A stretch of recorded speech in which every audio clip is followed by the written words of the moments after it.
উসমান গনি রাদিয়াল্লাহু তাআলা আনহু কয়, ইয়া রাসূলুল্লাহ, কেন গো নবী বুঝে পড়ে না, বুঝে পড়ে না? আল্লাহ নবী গো, উসমান, আমি তাহলে তোমারে বুঝাই বিষয়টা কি ঘটবে হাসরের মাঠে, একটু বুঝাই, উদাহরণ দিয়ে বুঝাই। নবী বলতেছেন, মসজিদে নববীর ভিতরে সাহাবায়ে কেরাম নবীর সামনে বসা। নবী বলেন, উসমান, তুমি যখন প্রশ্ন করেছো তুমি নিজেই দাঁড়াও। নবী দাঁড় করাইছেন, দাঁড় করায় বলতেছেন, বলো তো দেখি সকাল থেকে এই পর্যন্ত কি খাইছো? উসমান গনি বলতেছেন, তিনি তো ধনী সাহাবী, ঘুম থেকে উঠেই বাসি রুটি খাইছি, এরপরে নাস্তার টাইমে নাস্তা করেছি, তারপরে দুপুরবেলা ভুনা গোশত আর রুটি খাইয়া আপনার দরবারে এসেছি। আল্লাহর নবী বলেন, উসমান, তুমি যা খাইছো সব 100% হালাল, বিন্দু পরিমাণ কোনো সন্দেহ নাই। কিন্তু মনে রাখো, একদিনের হিসাব চাইছি, তুমি কথা বলছো 3টা। কথা বলছো কয়টা? সকালে ঘুম থেকে উঠে খাইছি এক কথা, নাস্তার সময় নাস্তা করছি আরেক কথা, ঠিক না? দুপুরবেলা ভুনা গোশত রুটি খাইছি আরেক কথা। 3 কথায় টাইম কম লাগছে না বেশি লাগছে? বেশি লাগছে। এবার নবী বলেন, উসমান, তুমি এবার বসো। গরিব একজন সাহাবীকে নবী ডাক দিলেন, আমার আব্দুল্লাহ ইবনে মাসউদ, তুমি কোথায়? দাঁড়াও। মসজিদের কোণার ভিতরে বসা আছেন আব্দুল্লাহ ইবনে মাসউদ। নবী ডাক দিলেন, আব্দুল্লাহ, একটু দাঁড়াও। দাঁড়াইলেন। নবী বলেন, আব্দুল্লাহ, আজ সারা দিনে তুমি কি খাইছো একটু হিসাব দাও। আব্দুল্লাহ ইবনে মাসউদ কথা বলেন না, জবাব দেন না।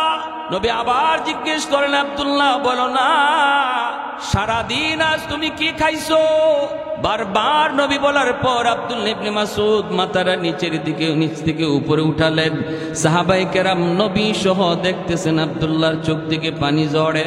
তিনি কান্দেন কান্দেন আর বলেন, নবী গো, আপনি যদি আমাকে জিজ্ঞেস না করতেন আমি কারো কাছে বলতাম না গো নবী। ও গো নবী, আমার পেটে পাথর বাঁধা, আজ সারাদিন না, একদিন না, 3 দিনও আমার পেটে কিছু জুটে নাই। আল্লাহ নবী বলে, রে উসমান, একদিনের হিসাব চাইছি মাত্র আমি নবী, তুমি কইছো 3 কথা, টাইম লাগছে বেশি। আর আমার আব্দুল্লাহ এক কথায় জবাব দিয়ে দিছে, কিছুই খাই নাই, টাইম লাগছে কম। হাসরের ময়দানে আল্লাহ পাক সবাইকে বলবে, জীবনের হিসাব দাও। ইম্মালিহি মিন আইনা ইকতাসাবাহু ওয়া ফিমা আনফাকা, সম্পদ কোন পদে কামাই করেছো, কোন পদে ব্যয় করেছো।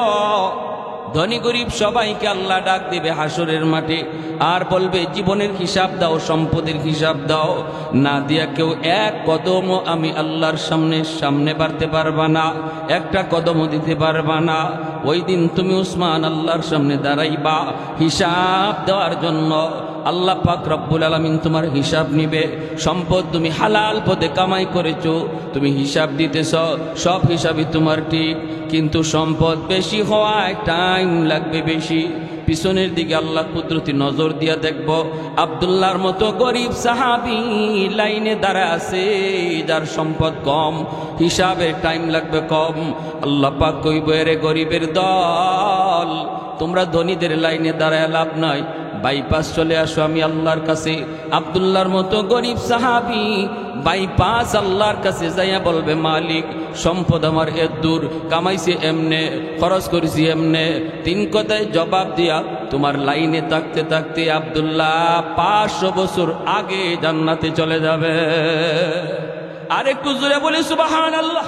লাউজিদ্দাওয়ালা নিদ্দাওয়ালা হাদ্দালি মাওলা, লাউজিদ্দাওয়ালা নিদ্দাওয়ালা হাদ্দালি মাওলা, আল আনা কামা কানা ওয়ালাম ইয়ালকা জাওয়ালা, আল আনা কামা কানা ওয়ালাম ইয়ালকা জাওয়ালা, লা মিসলা ওয়ালা সাওয়ার মিসলাম ওয়া নাযীরা, মান ক্বালা সিওয়া যালিকা ক্বাদ ক্বালা মুহালা, মান ক্বালা সিওয়া যালিকা ক্বাদ ক্বালা মুহালা, লা ওয়ালদা ওয়ালা ওয়ালিদা লা আম্মা ওয়া খালা, লা শিবহা ওয়ালা মিসলা ওয়ালা কুফুয়া লিমাওলা, লা শিবহা ওয়ালা মিসলা ওয়ালা কুফুয়া লিমাওলা।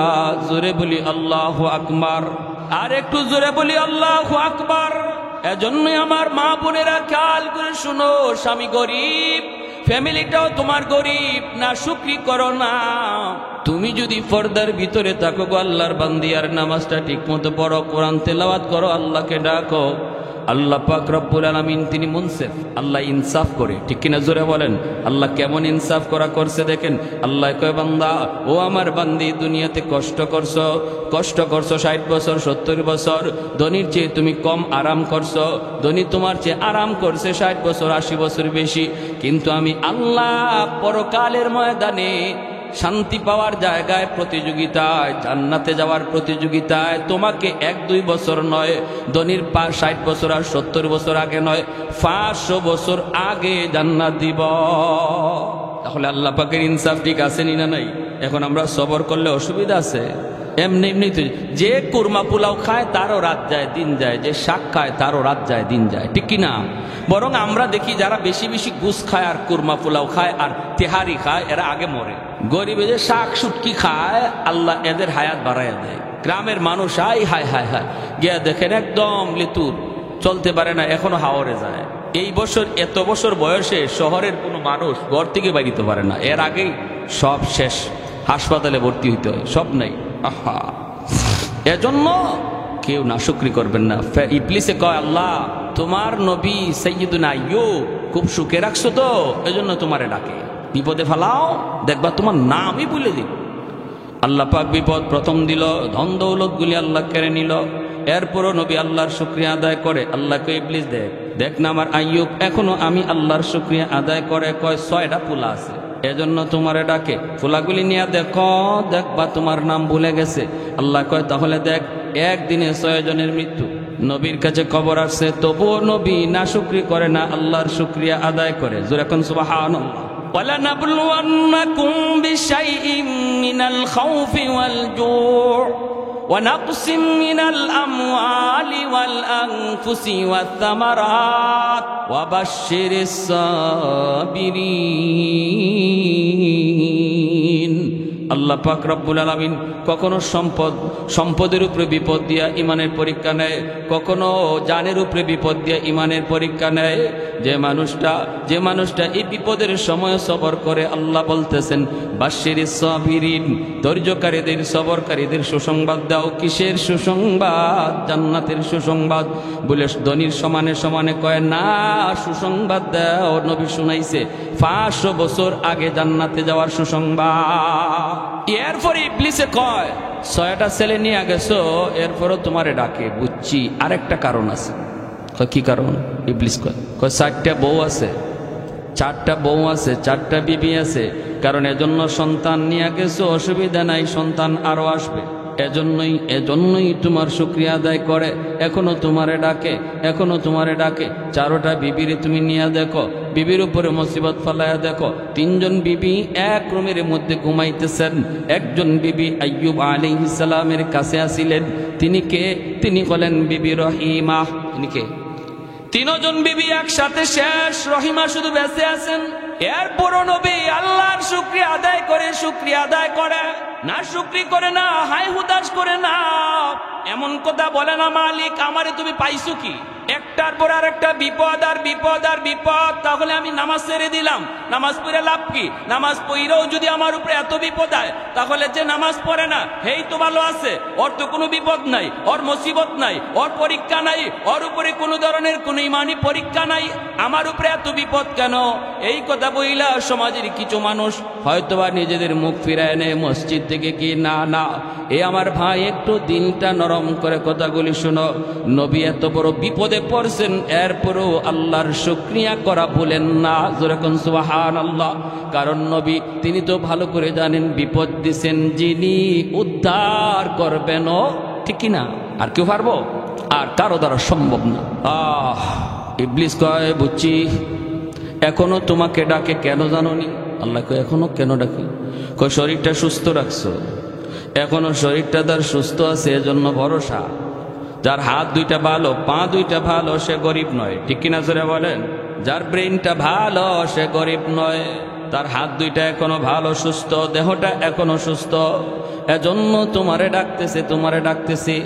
একটু বিপদ দিয়া দেখো, শারীরিক অসুস্থতা দিয়া দেখো। 70 বছর পর্যন্ত আইয়ুব আলাইহিস সালাম তিনি একদম সুস্থ ছিলেন। 70 বছর পর্যন্ত নবীর সাধারণ সর্দিও হয় নাই, জ্বর হবে দূরের কথা, একটা ঘাম বিচি পর্যন্ত শরীরে হয় নাই। 70 বছর পর্যন্ত আল্লাহ এত নিয়ামত দিয়া রাখছেন। 70 বছর বয়সে যায় ওনার উপর পরীক্ষা শুরু হলো, শারীরিক বিপদ, শারীরিক অসুস্থতা দেখা দিল। গোড়ায় গোড়ায় ফুসকা উঠে গেল, পশমের গোড়ায় গোড়ায় ফুসকা দেখা দিল। এই ফুসকার ভিতরে পোকা জন্ম নিল। গায়ের ভিতরে যতগুলি পশম এতগুলি ফুরা, আর প্রতিটা ফুরার মধ্যে একটা করে পোকা জন্ম নিল। ভাইয়েরা, শরীরটা পচে যাইতেছে। নবী তখনও আল্লাহ, আমি এখনো তোমার শুকরিয়া আদায় করি, বিপদে পড়ছি, আল্লাহ বিপদে ফালাইছো, উদ্ধার করবা তুমি। ও মালিক, আমার সব দেহ যেন পোকায় খায়, জিব্বা যেন পোকায় না খায়, কারণ আমি জিব্বা দিয়া যেন আল্লাহ আল্লাহ জিকির করতে পারি। আমার ওই জিব্বা দিয়ে আল্লাহ আল্লাহ জিকির করবো, জিকির জিব্বাটা যেন পোকায় না খায়। সারা শরীর থেকে দুর্গন্ধ। এলাকার মানুষেরা কয়, ও আইয়ুব, তাড়াতাড়ি এলাকা ছাড়ো, নতুবা আমাদের চলে যেতে হবে। এত দুর্গন্ধ, টিকতে পারে না কেউ।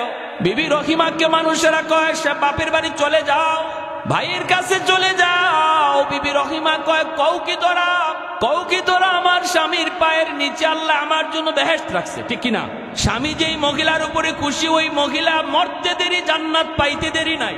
যেই স্বামী মহিলার উপরে নারাজ, যেই স্বামী স্ত্রীর উপরে নারাজ, মায়ার নবী বলে, সে যত বড় নামাজি হোক, যত বড় দিনদার হোক, মরা মাত্রই সে জাহান্নামী। অতএব স্বামীকে খুশি করে চলা। তিনি বলতেছেন, স্বামীরে খুশি করার উপরে আমার জান্নাত। তোমরা কও কি আমি স্বামী ছেড়ে চলে যাব? তোমাদের নাকে গন্ধ লাগে, কিন্তু আমার নাকে কোনো গন্ধ লাগে না। কেমন মহব্বত, কেমন ভালোবাসা ছিল স্বামীর প্রতি, কি পরিমাণ ভালোবাসা ছিল অন্তরে। তোমাদের নাকে গন্ধ লাগে, কিন্তু আমার নাকে কোনো গন্ধ লাগে না। কই, তাড়াতাড়ি তাহলে স্বামীরে নিয়ে ভাগো, এই এলাকা থেকে যাও। তখন তিনি ঘর থেকে বের হয়ে গেলেন।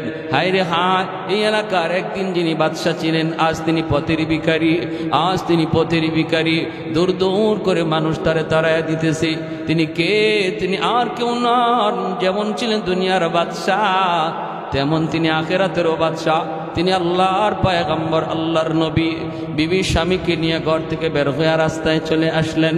পথিকেরা কয়, রাস্তা দিয়ে যারা যায় এরা কয়, ওগো রহিমা, রাস্তায় যদি তুমি বসা থাকো, আমরা হাঁটা চলা করবো কেমনে? এই রাস্তায় যদি তুমি থাকো, আমরা তো হাঁটা চলা করতে পারবো না। তুমি তোমার স্বামীকে নিয়ে অন্যত্র চলে যাও। পথিকেরা ওনাকে রাস্তা থেকে সরাইয়া দিল। স্বামীকে নিয়ে চলে আসলেন মাঠে। মাঠে আসা মাত্রই এলাকার কৃষকেরা যারা মাঠে কাম করে, এরা ঈশা ধরছে, কয়, রহিমা, মাঠে যদি তুমি স্বামীর নিয়ে থাকো, আমরা মাঠে কোনো কাম কাজ করতে পারবো না, এত দুর্গন্ধ, মাঠ ছেড়ে তুমি অন্যত্র চলে যাও। আল্লাহর বান্দি স্বামীকে লইয়া তিনি জঙ্গলের দিকে রওনা দিলেন। জঙ্গলের দিকে, জঙ্গলের কাছে আইসা দেখেন একটা ডাস্টবিন। এখানে সবাই গ্রামের ময়লাগুলি ফালায়।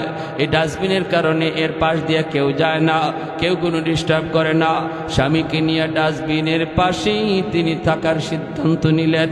যেহেতু মানুষজন কেউ আসে না, এখান থেকে কেউ আমাকে সরায় দেবে না, স্বামীকে নিয়ে কোনো রকম একটা তাবু বানাইয়া এই জায়গার মধ্যেই থাকার সিদ্ধান্ত নিয়ে নিলেন। আর স্বামীর খেদমত করেন, স্বামীর খেদমত করেন। ভাইয়েরা, বন্ধুরা, গ্রামে সকালবেলা তিনি চলে যান। গ্রামে যাইয়া, সকালবেলা যাইয়া, গ্রামে যাইয়া তিনি মানুষের বাড়িতে কাম করেন। বিনিময়ে কিছু খাবার সংগ্রহ করেন, হালুয়া। ওই হালুয়াটা নিজের হাতে খাওয়ান না, চামচ দেওয়া খাওয়ান না। তিনি চামচ দিয়া খাওয়াইতে গেলে মুখটা তো পচে গেছে, দাঁতের জামিটা পর্যন্ত পচে গেছে, দুর্গন্ধ। চামচ যদি লাগান, নবী ব্যথা পায়, ব্যথা পায়। এজন্য তিনি চামচ লাগাইতে পারেন না। হালুয়া খাওয়াবেন নিজের হাত দিয়া, আঙ্গুলটা যদি লাগে, নিজের নখটা যদি লাগে, আইয়ুব পয়গম্বর তিনি উফ করে চিৎকার করে উঠেন। এজন্য বিবি রহিমা তখন নিজের জিহ্বাটারে চামচ বানায় নিলেন, জিহ্বার মধ্যে হালুয়া উঠাইয়া এই জিহ্বাটা স্বামীর মুখের ভিতরে ঢুকায় দেয়। একটু জোরে কন্যা সুবহানাল্লাহ। এ আমার এলাকার মা বোনেরা খেয়াল করে শোনো গো আল্লাহর বান্দি, দিলটা একটু নরম করে কথাগুলি শোনো। কি পরিমাণ স্বামীর প্রতি ভক্তি ছিল, কি পরিমাণ স্বামীর প্রতি ভালোবাসা ছিল, কি পরিমাণ মহব্বত। নিজের জিহ্বাটারে স্বামীর মুখের ভিতরে ঢুকায়া তিনি চামচ বানাইছেন, যেন নবী ব্যথা না পায়, আহ ও শব্দ যেন করতে না হয়। এইভাবে তিনি খাওয়ান, এইভাবেই খাওয়ান। আমার ভাইরা বন্ধুরা, একদিন জিহ্বাটা ঢুকাইছেন আর একটা পোকায় ওনার জিহ্বার মাঝে কামড় মারছে। জিহ্বার মাঝে যেই মাত্র কামড় দিল, সাথে সাথে বিবি রহিমা চিৎকার দিয়া যন্ত্রণায় বেহুশ হয়ে গেলেন, মাটিতে পড়ে গেলেন। এরপরে একটু পরে হুঁশ ফিরলে পরে তিনি কান্দেন আর বলেন, স্বামী গ, একটা পোকার কামড় আমি সইতে পারলাম না, একটা পোকার কামড় আমি সইতে পারলাম না। আজ এতটা বৎসর, 13টা বৎসর হয়ে গেল, কেমন করে আপনি এতগুলি পোকার কামড় সইতেছেন? কেমন করে সইতেছেন একটু আল্লাহর কাছে বলুন, আল্লাহ যেন আপনাকে সুস্থ করে দেয়। নবী তখন কয়, রহিমা তুমি মনে হয় অধৈর্য হয়ে গেছ, তুমি মনে হয় অধৈর্য হয়ে গেছ। আমি আমার মালিকের কাছে এমন দোয়া করতে পারি না, পারি না, পারি না। কারণ হলো 70 বছর আল্লাহ আমারে সুস্থ রাখছে, অসুস্থ বানাইছে মাত্র 13 বছর, এখনো 70 বছর হয় নাই। আল্লাহ যদি আমার জিগায়, আইয়ুব 70টা বছর আমি আল্লাহর সুস্থ রাখলাম, বিন্দু পরিমাণ কোনো অসুস্থতা দেই নাই, আর এখন অসুস্থ অবস্থা মাত্র 13 বছর গেল, 70 বছরের সমানে সমানে হয় নাই, এখনই বুঝি তুমি অধৈর্য হয়ে গেছো। আমি কি জবাব দিব গো রহিমা? অতএব তুমি আমাকে এমন দোয়া করতে বইল না। আমার মালিক সব তিনি দেখতেছেন, দেখতেছেন। তোমার যদি কষ্ট লাগে চলে যাও, আমার আরো 3 জন বিবি ছিল, তুমি যদি ওদের সাথে রাতে ঘুমাইতা তাহলে তুমিও তো মারা যাইতা। তুমি চলে যেতে পারো, তবু এমন দোয়া আমি করতে পারবো না। বিবি রহিমা যা প্রায় আসামিকে বুকে জড়ায় কান্দে আর কই, স্বামী গো ভুল হয়ে গেছে, মাফ করে দেন, আমি এমন ভুল হয়ে গেছে, আমি ভুল করে ফেলেছি, আর এমন কথা বলবো না, আর এমন কথা বলবো না। মানুষের বাড়িতে যায় তিনি কাম করেন। একদিন তিনি কাম করতে করতে কাম খুঁজতে খুঁজতে কোনো কাজ পান না, কেউ ওনাকে কাজ দেয় না। স্বামীর জন্য খাবার কেমন করে সংগ্রহ করবেন? একজন ইহুদি মহিলার বাড়িতে গেলেন, যাইয়া মহিলাকে ডাক দিয়া বলতেছেন, চাচি কিছু দিবানি? মহিলা কয়, আমি ফাও ফাও মাগনা দেই না, আমাকে বিনিময় দিতে হয়। বিবি রহিমা কয়, ও চাচি কি দিব? কিছুই তো নাই, কিছুই তো আমার কাছে নাই। আমার একটা অসুস্থ স্বামী জঙ্গলে পড়ে আছে, তারে খাওয়ানোর জন্য একটু কিছু চাই। মহিলায় কয়, না না, বদলা দেওয়ার মতো যদি কিছু থাকে দাও, নতুবা আমি দিব না। আল্লাহর বান্দি তিনি বলেন, আমার একটু কাম দাও। মহিলায় কয়, আমার ঘরে কোনো কাম লাগবে না, টাকা লাগবে, টাকা পয়সা লাগবে। বিবি রহিমা কয়, পয়সা তো নাই, তাহলে দিব কেমনে? এমনি ইহুদি মহিলা কয়, তোমার চুলটা অনেক লম্বা, তোমার চুলটা অনেক লম্বা, আমাকে কিছু চুল কাইটা দেয়া দাও, তাহলে আমি তোমাকে কিছু দেব। বিবি রহিমা কান্দে আর কয়, না গো চাচি, চুল নিও না, আমার লম্বা চুলটারে আমার স্বামী লাঠি বানাইছেন, লাঠি। যখনই তিনি এই বসা থেকে মাটিতে শোয়া থেকে উঠতে চান হাজত সারার জন্য, আমার চুলে টান দিয়া আমার স্বামী তিনি দাঁড়ান। জোরে কোন সুবহান। লম্বা চুলটা যদি কেটে দেয় আমার স্বামী দাঁড়াবে কেমন করে? দাঁড়াবে কেমন করে? মহিলা কয়, তাহলে দেওয়ার কিছুই নাই, যাও তুমি বিদায় হও। এক পর্যায়ে তিনি স্বামীর কথা ভেবে কিছু চুল দিয়া দিলেন, নাও কিছু চুল নিয়ে যাও, তবু আমার স্বামীর এখানে খাওয়াইতে হবে। আমার স্বামী জানতেন কোন স্বামী নন, ইনি আল্লাহর পয়গম্বর। মহিলায় কয়েক চুল দাও, চুল দিয়ে দিলেন। এইদিকে ইবলিস ইটারে সুযোগ পেয়ে গেছে, ইবলিস আইয়ুব আলাইহিস সালামের কাছে মানুষের সুরত দই আইসা কয়, ও আইয়ুব, তোমার বিবি তোমার স্ত্রী রহিমা তোমার জন্য খানা আনে কেমনে তুমি জানো নি? বলে কেমনে? কই চুরি করে আনে, মানুষের বাড়িতে চুরি কইরা তোমার জন্য খানার ব্যবস্থা করে। আইয়ুব নবী কয়, কও কি তুমি? তুমি কেডা? কয় আমি গ্রামেরই একজন মানুষ। ইবলিস কয় আমি গ্রামেরই মানুষ। আইয়ুব নবী বলে আমার বিশ্বাস হয় না, আমার স্ত্রী এমন কাজ করবে না, চুরি কইরা এনে আমাকে খাওয়াবে না। শয়তান ইবলিস কয় যদি বিশ্বাস না হয় আসার পরে চুল দেখো। আজকে এক বাড়িতে চুরি করতে গেছিল, তারে দইরা চুল কাইটা দিছে। নাউজুবিল্লাহ। ইবলিস সত্য বলছে না মিথ্যা বলছে? আর একটু জোরে কোন সত্য না মিথ্যা? আইয়ুব আলাইহিস সালাম চিন্তায় পড়ে গেলেন, টেনশনে পড়ে গেলেন, আর কান্দেন, ও মালিক আমি তো এমন খানা চাই না যেই খানা হারাম পন্থায় আনা হয়। ভালো করে শুনবেন মা বোনেরা, আপনারাও খেয়াল করে শুনেন, যেই করে হারাম ঢুকে এই করে আরাম থাকে না। আওয়াজ আসতে কেন? যেই করে হারাম ঢুকে এই করে আরাম থাকে না। স্বামী স্ত্রীর ভিতরে ভালোবাসা থাকে না, ভাইয়ে ভাইয়ে দ্বন্দ্ব থাকে, বাপ বেটার মধ্যে মিল হয় না, কারণ হারামের এটা বদ আসর।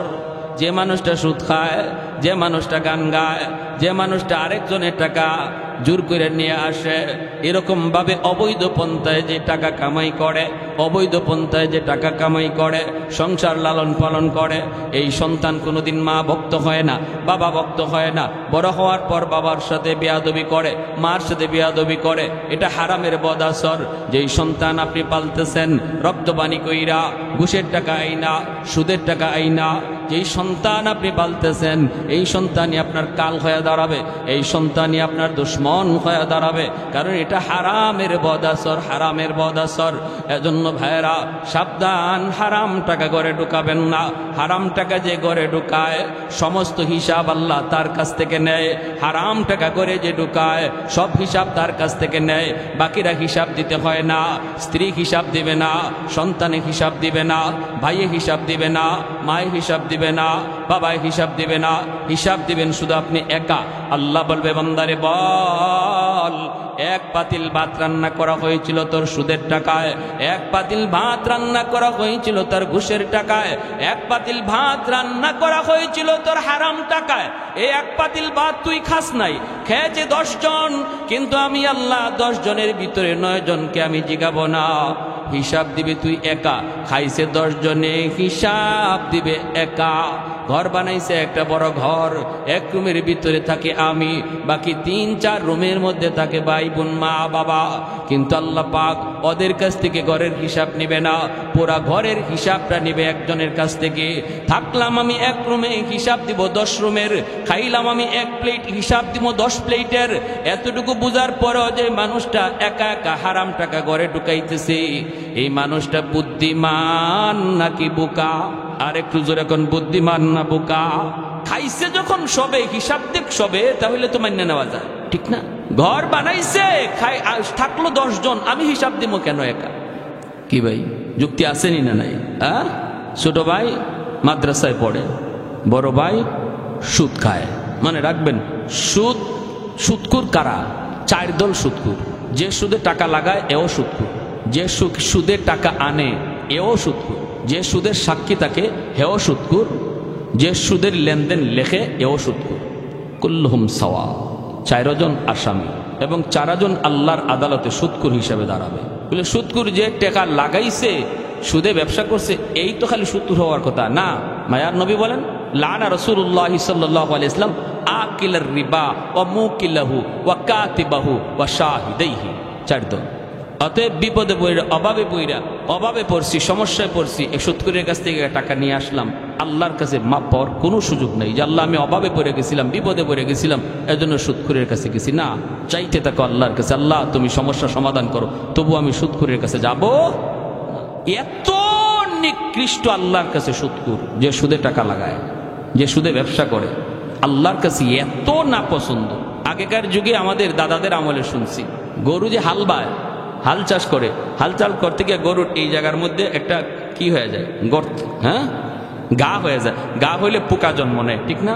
তো ওই যুগে এরম করতো যে ওই এলাকার মার্কা মারা সুদকুরের নাম কাগজে লেখিয়া গরুর গলার মধ্যে লটকায় দিলে পোকাগুলি জরজরায় মাটিতে পড়ে যেত।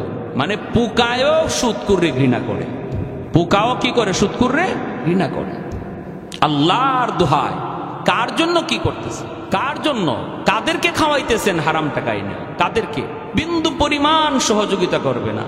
আইয়ুব আলাইহিস সালাম কয়, ও মালিক, আমি তো চাই না চুরি করে আমার স্ত্রী আমারে খাওয়াক, চুরি করে আমার স্ত্রী আমাকে খাওয়াবে, এটা তো চাই না। আল্লাহ, আমার স্ত্রী তো এমন যদি করে আমি স্ত্রী রাখবো না, স্ত্রী রাখবো না। ইনি তো কসম করে ফেলছেন, আমি যদি দেখি আমার স্ত্রী রহিমার চুল কাটা, আমি তার 100টা বেত্রাঘাত করব, 100টা বেত্রাঘাত করব, এরকম কসম করে ফেলছেন। ভাইরা বন্ধুরা, আল্লাহর বান্দি তিনি যখন খানা নিয়ে আসছেন, আইয়ুব আলাইহিস সালাম তিনি তো খানা আর খান না, চুলের দিকে তাকাইতেছেন। তাকায় দেখেন সত্যিই তো চুল কাটা। বলুন তো, চুলটা কাটা গেল চুরি করার কারণে নাকি ওই মহিলার কারণে? মহিলায় কয়, কিছু না দিলে খানা দিমু না, কিন্তু শয়তান আইসা লাগাইছে উল্টা কথা। আইয়ুব আলাইহিস সালাম কই, রহিমা, চুরি কইরা বুঝে আমার জন্য খানা নিয়ে আসো, এই খানা আমার প্রয়োজন নাই, প্রয়োজন নাই, খানা আমার সামনে থেকে সরাও। ইমানদার খাঁটি মুমিন যদি বুঝে এটা হারাম খানা, জান যাবে তবুও খাবে না, ঠিক কিনা? ইমানদার মুমিন যদি বুঝে এটা শুয়োরের গোশত, এটা মদ, তাহলে জীবন যাবে তবুও হারাম মুখে দিবে না। কারণ হারাম খানা যে মুখে দেয় তার ইবাদতে মজা লাগে না, নামাজ পড়তে তার কোনো স্বাদ লাগবে না। মসজিদের ভিতরে ঢুকলে তাড়াতাড়ি মসজিদ থেকে বের হতে মন চাইবে। তারাবির নামাজে ঢুকলে পরে, হুজুর তাড়াতাড়ি পড়ে না কেন, তাড়াতাড়ি করে কোরআন পড়ে না কেন, এত আস্তে আস্তে পড়ে কেন, তার ভালো লাগে না। কারণ কোরআন তেলাওয়াত তার ভালো লাগে না, স্বাদ লাগে না, মজা পায় না। কারণ হলো শরীরে রক্ত মাংস হারাম, শরীরে রক্ত মাংস হারামের বদ আসর। নামাজে মজা লাগবে না, কোরআন তেলাওয়াতে স্বাদ লাগবে না, জিকিরে মজা লাগবে না, মজা লাগবে সারে গামা। মজা লাগবে কি? সারে গামা। একটা গানের আয়োজন খালি করেন, দেখবেন এখানে কি মজা লাগে। আর ওয়াজ মাহফিলে আসতে বসতে মজা লাগে না, এটার 1 নাম্বার কারণ রক্ত মাংস হারাম। রক্ত মাংস কি? হারাম। আমার দুঃসা লাভ নাই, আপনারা কি মনে করেন তা জানি না। আমি যা বলতেছি কোরআন হাদিস থেকে বলতেছি, ঠিক কি না? কেন এবাদতে মজা লাগে না? আল্লাহ রসুলের নাম শুনতে ভালো লাগে না, লাগবে কেমন করে? রক্ত মাংস হারাম। এখন বিবি রহিমা বলতেছে, স্বামী গো, খোদার কসম আমি চুরি করি নাই। আপনারা কে কইছে? ওই এলাকার একজন মানুষ। কয়, না না, এ মানুষ না, ইবলিস। তখন নবী বুঝে গেছেন যে ইবলিস। কেমনে কি হয়েছে? কয়, ওই মহিলার কারণে। ইহুদি মহিলা আমাকে শর্ত লাগাই দিল, শর্ত, চুল যদি না দাও তাহলে খানা দিমু না, চুল যদি না দাও খানা দিমু না। এই কারণে চুল দিছি, চুরি কইরা দেই নাই, চুরির কারণে চুল দেই নাই। ভাইরা বন্ধুরা, আল্লাহ পাক রব্বুল আলামিন জিব্রাইল আমিনকে পাঠাইছি। ও জিব্রাইল, তাড়াতাড়ি করে যাও, যাইয়া আমার আইয়ুবকে জিগাও। আইয়ুব আলাইহিস সালামের কাছে জিব্রাইল আমিন চলে আসলেন। আয়েশা বলতেছেন, নবী গো, আপনার স্ত্রী রহিমা যা বলতেছে ঠিক বলেছে, সে চুরি করে নাই। তাহলে আপনি যে কসম করলেন, কসমের কি করবেন? 100টা চুরো চুরো কচি, 100টা চুরো চুরো এই বাঁশের কঞ্চি একত্রিত কইরা আস্তে করে একবার আপনি আঘাত করবেন, কসমের কাফারা হয়ে যাবে। আর নবী গো, ওগো নবী, সালাম দিলেন নবীকে। আইয়ুব আলাইহিস সালাম সালামের জবাব দিতে একটু দেরি করলেন। জিব্রাইল আমিন ডাক দিয়া কয়, নবী গো, আপনি যদি সালামের জবাব দিতে দেরি করেন তাহলে উম্মত করবে কি? সালামের জবাব, সালাম দেওয়া সুন্নত, জবাব দেওয়া ওয়াজিব। জবাব শুধু কানে কানে আর মনে মনে নয়, জবাব শোনায়া দেওয়া ওয়াজিব, শোনায়া দেওয়া ওয়াজিব। যে সালাম দিছে তারে শোনায়া জবাব দেওয়া ওয়াজিব। সালাম দিলে পরে সুন্নত, সওয়াব হয়। সালামের জবাব, এই জবাব না দিলে গুনাহ হয়। সালাম কেউ যদি না দেয় গুনাহ হবে না, কিন্তু জবাব যদি কেউ না দেয় কবিরা গুনাহ হবে। জবাব না দিলে কি গুনাহ? সালাম কেউ না দিলে গুনাহ হবে না, দিলে সে সওয়াব পাইল। কিন্তু যদি কেউ আপনারা সালাম দিয়া দেয়, তখন আপনার উপরে ওয়াজিব হয়ে যায় সালামের জবাব দেওয়া। যদি না দেন কবিরা গুনাহ। আমাদের সমাজে কিছু মানুষ আছে সালাম দিলে জবাব দেয় না, আছে না? আপনাদের এলাকায় মনে হয় নাই, সালাম দিলে জবাব দিতে চায় না। আবার কিছু মানুষ আছে জবাব দেয়, ও কি সালামের জবাব কি? মরার পরে বাইর করবো আল্লাহ। সালামের জবাব হইল ওয়া আলাইকুমুস সালাম ওয়া রাহমাতুল্লাহ। তাও এটা যে সালাম দিছে তারে শুনাইয়া বলতে হবে, সে শুনতে হবে জবাব। কত ধরনের রাজনৈতিক সালাম যে আমাদের আছে। সালামের সহি তরিকা আসসালামু আলাইকুম ওয়া রাহমাতুল্লাহ, কিন্তু কেউ আছে আসসালামু আলাইকুম, রাজনৈতিক সালাম আসেনি না নাই? আসসালামু আলাইকুম, আসসালাম শব্দের অর্থ হলো শান্তি, তোমার উপরে শান্তি নাজিল হোক। আর যদি কেউ কয় আসসালামু আলাইকুম, সাম শব্দের অর্থ হলো মরণ, তুমি তাড়াতাড়ি মরো। এ দোয়া করলো না বদদুয়া দিল? তুমি তাড়াতাড়ি মরো, এটা দোয়া না বদদুয়া? বদদুয়া। তাহলে কেউ যদি আসসালামু আলাইকুম কয় তারে আপনি আটকাইবেন, এই মেয়ে কোত্থেকে সালাম শিখছো? সালাম সহি করে দিতে পারো না, তোমার সালাম দিতে কইছে কে? তুমি সালাম আগে শিখো। আসসালামু আলাইকুম ওয়া রাহমাতুল্লাহ। সবাই বলেন আসসালামু আলাইকুম ওয়া রাহমাতুল্লাহ। দিব তো? কারে? সবার আগে মারে, সবার আগে বাবারে। সালামের হকদার সবার আগে বাপ মা, যেরকম। আর আমরা এখানে নাই, বাবারে সালাম দিতে সন্তানের লজ্জা পায়, মারে সালাম দিতে লজ্জা পায়। তোমার উপরে শান্তি নাজিল হোক, এই দুয়ার হকদার সবার আগে বাপ মা সন্তানের কাছ থেকে। এজন্য বাপ মারে বেশি বেশি সালাম দিবেন, বাপ মারে বেশি বেশি। স্বামী স্ত্রী একে অপরে সালাম দিবেন। সালামের কারণে আল্লাহ মহব্বত বাড়াইয়া দেয়, দূরত্ব আল্লাহ দূর করে দেয়, মহব্বত আল্লাহ বাড়াইয়া দেয়। ভাইয়ে ভাইয়ে একটু দূরত্ব, সালামের প্রসার করো, মহব্বত আল্লাহ বাড়াইয়া দিবে। বাপ বেটার মধ্যে একটু দূরত্ব, ছেলে বেশি বেশি বাবারে সালাম দাও, অটোমেটিক আল্লাহ মহব্বত বাড়াইয়া দিবে। পারবো না ইনশাল্লাহ? শেষ, বেশি সময় নেই আর, শেষ আর 2 মিনিট।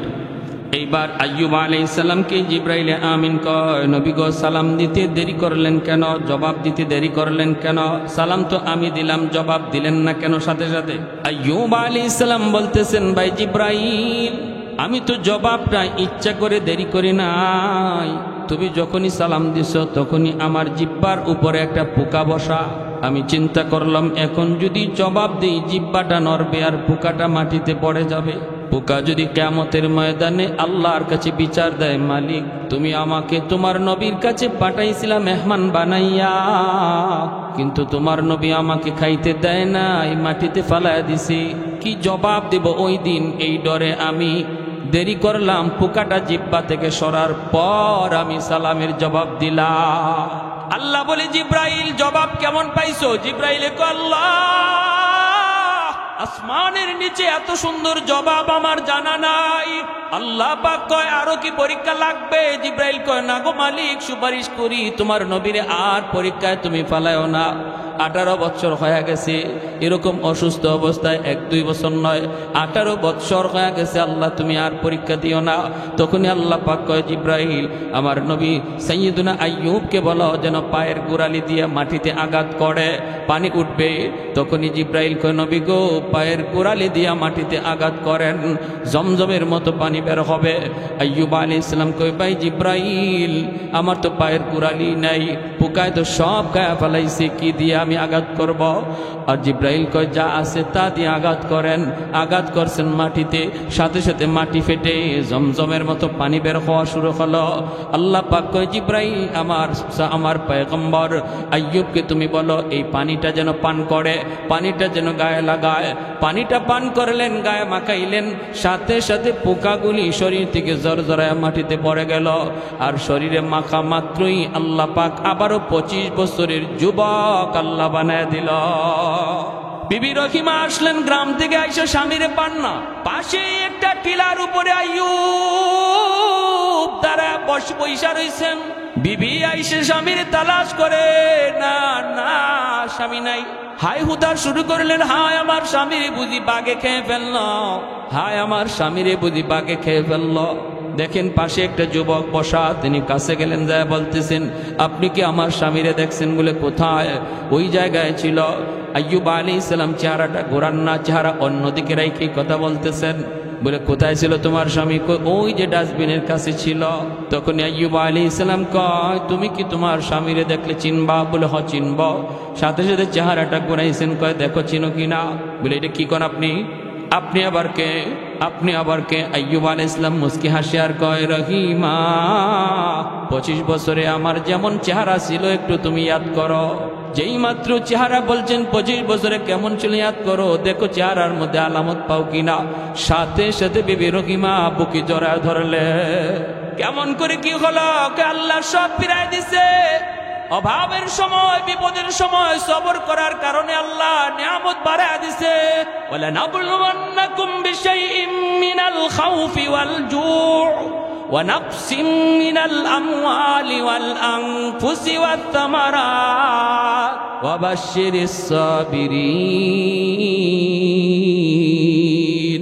এজন্য সবর যদি আমরা করি রে ভাই, যে যে অবস্থায় থাকি না কেন সব সময় এক অবস্থা থাকবে না। সুখে এসে বিপদ আসবে, আবার বিপদে পড়ছে আবারও সুখ দিবে কে? তবে সর্ব অবস্থায় ডাকবো আমরা কারে? সবাই রাজি আছি তো? আল্লাহ তুমি প্রতিটা হাতকে কবুল করো, হাত উপরে উঠান। আল্লাহ প্রত্যেকটা হাতকে তুমি কবুল করো। সুখে দুঃখে আল্লাহ তোমার গোলামি করার তৌফিক আমাদের দান করো। আল্লাহ হালাল পয়সার রুজি করার তৌফিক দাও। যে যেভাবে হারামে জড়িত আল্লাহ হারাম থেকে বাঁচাও। সবাই বলে আমিন। ওয়া আখির দাওয়ানা আনিল হামদুলিল্লাহি রাব্বিল আলামিন।